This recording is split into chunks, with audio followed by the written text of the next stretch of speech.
Hello guys, today we're going to talk about web scraping. In this video, we learn about what web scraping is, how it works, and how we can do it from a Python code. First of all, what is web scraping? Web scraping is a very powerful technique that allows us to access data from a website, to bring data from a website into our code, into our program. And why is this useful? Well, because we can use web scraping to pull data and monitor prices of different items in a marketplace, for example. We could use it to scrape job postings and always be up to date with the job market. We could use it to extract contact information from different websites, whether it's job postings, prices of currencies, prices of items, hotels, flights, to extract emails, phone numbers, names, you name it. So it's very powerful. And thanks to web scraping, we have access to pretty much any website and we can extract data from it and use it in our code. At a very high level, web scraping consists of connecting to a website, receiving the data from the website, and then picking and selecting the specific information we want from that website. And then we can do with that information whatever we want. But to fully understand web scraping, we first need to know how browsers work. I'm talking browsers like Google Chrome, Safari, Firefox, and many others. When we use our browser to access a website, let's say we want to go to YouTube. We type youtube.com in the search bar. The browser then sends a request to YouTube servers. The servers are going to evaluate this request. They're going to see if it's a valid request. And if it is, they're going to send a response back to the browser. Now, this response contains a lot of information. It's like a package, like a bundle of different elements. One of these elements, for example, is the status code. The status code is a number indicating the status of the request. It tells you whether the request was successful, whether you try to access a website that didn't exist, whether you try to access a website you don't have permission to see, or whether the servers of the website are down, etc. All of that information is contained in the status code. That's one of the things that's included in the response that the servers send to the browser. And another very important thing included in this bundle, in this response, is the content of the website. If the request was successful, in that response, we're going to have the content of the website. Now, the content is in HTML form. HTML is the format in which websites are constructed, and it's an ideal format for browsers to make sense of. Browsers receive the content of the website in the form of HTML, and they know how to display it visually, how to interpret this HTML and display it in the form of a nice looking website. All of this is a very simplified way of what browsers do behind the scenes. Now, why am I telling you this? Because web scraping consists of replicating this exact same process that I just described, but from our code, not from Google Chrome, not from Firefox, but from our Python code. From our code, we're going to send a request to a URL. This URL or this website is going to send a response back to our code. This response is going to contain a status code. It's going to contain, hopefully, the content of the website and a couple other things. After we get that, after we get the content of the website, we're going to use a Python library to extract and select the information that we care about, to extract the prices we're looking for, the emails, contact information, whatever we care about. Okay, enough talk. Let's see how we can do this from our Python code. So when web scraping with Python, we have two stages. First, we send the request to the website. The website then sends a response. That's the first step. And the second step is once we have this response, we structure it and pick the information that we want. We find the prices, the titles of the job postings, whatever we're trying to scrape. There are two libraries involved in this process. The first library is request. And this is the library that sends the request to the servers. And we also need BeautifulSoup. See, it's a really weird name, but yeah. BeautifulSoup allows us to take the response from the servers and structure it into something useful to find specific information inside the content of the response. All right. For this example, we're going to scrape this news website. Nothing too crazy here, just a bunch of news and the links. If we right click and click inspect, we can see the HTML content of the website.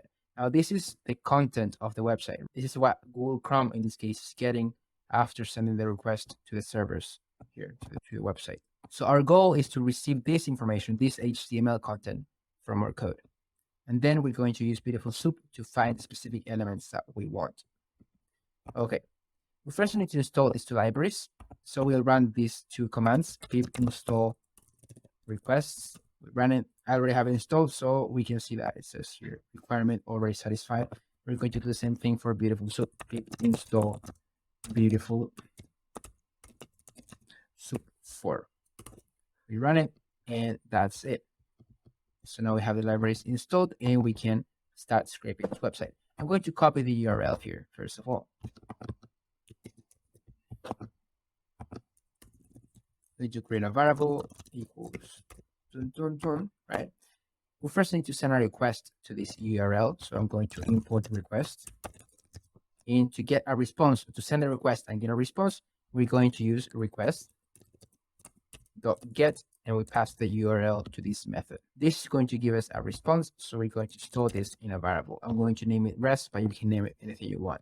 I was saying that this response is a bundle of data, has a lot of things inside. One of those things, as I was saying, is the rest.status code. And as I said earlier, if we get a 200, it means that everything is perfect.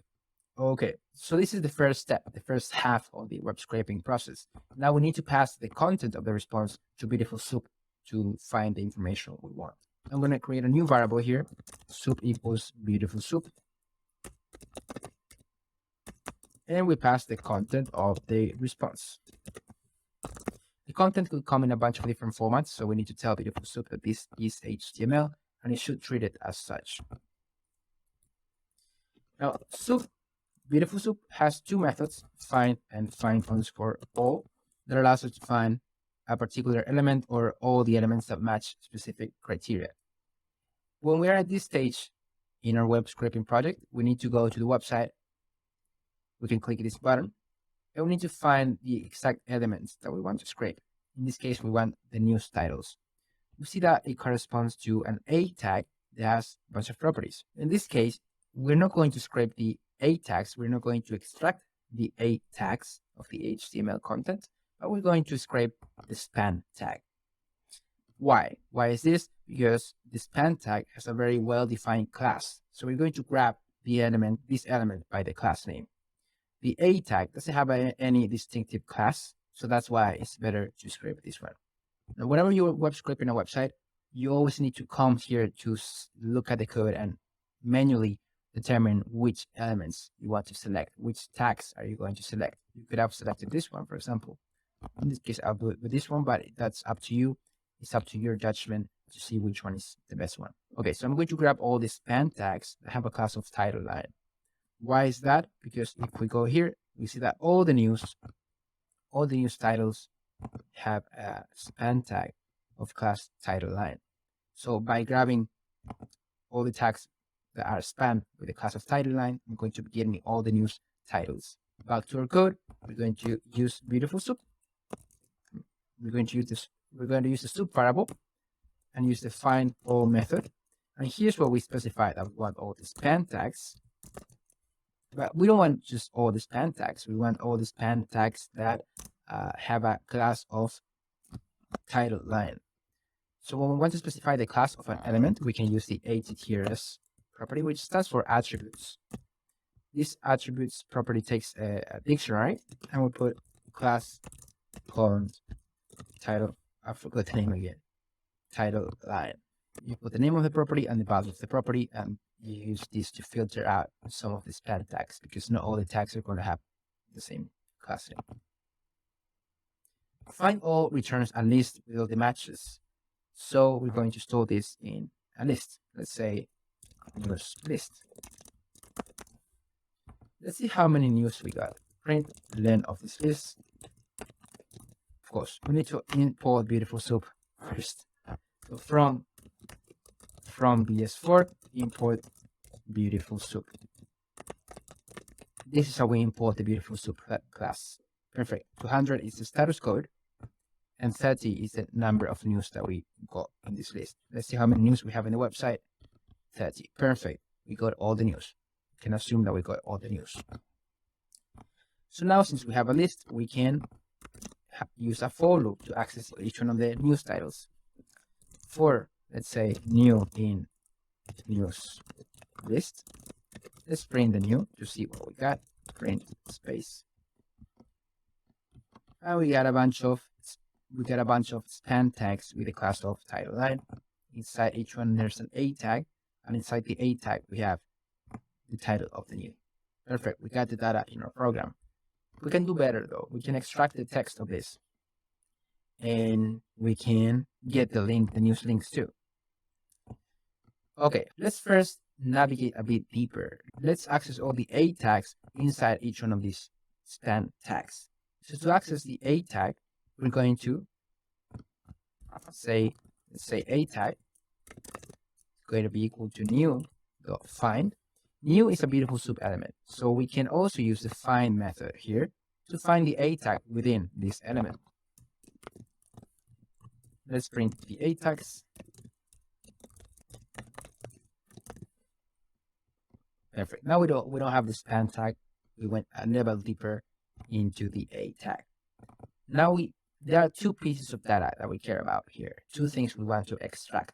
First is the text inside each tag, right? It's the opening tag. We have something inside it, which is the text, the news title, and we have the closing tag. Whenever we want to extract the text of a tag, we simply use the text attribute. So let's say the title is going to be the A tags text. Let's see what happens if we print the title. Perfect, we got all the titles here. Leave new beam sounds to the mouse. We got all the news titles. But we also want the links, the href attributes. How can we get that? Now, if we want to get the text, we use .text. But if we want to get a property of the tag itself, we use the get method. And inside the method, we put the name of the property we want to get. Like this. Link equals a tag .get, and we want to get the href. So now I'm going to print the title and the link. Much better. Now we have the link and title for the 30 news. That's it. That's how we can web scrape a website, a simple website. Now, a lot of websites are going to be a bit harder to scrape than this one. But the structure doesn't really change much. We import the necessary libraries, we connect to the URL and send a request to the URL and get a response back. We pass that response, the content of the response, to BeautifulSoup, and then we use BeautifulSoup and find all to access different elements from the data. I hope you enjoyed this video. Leave a comment with whatever video you like to see next. Leave a like if you found it useful, and I'll see you in the next one.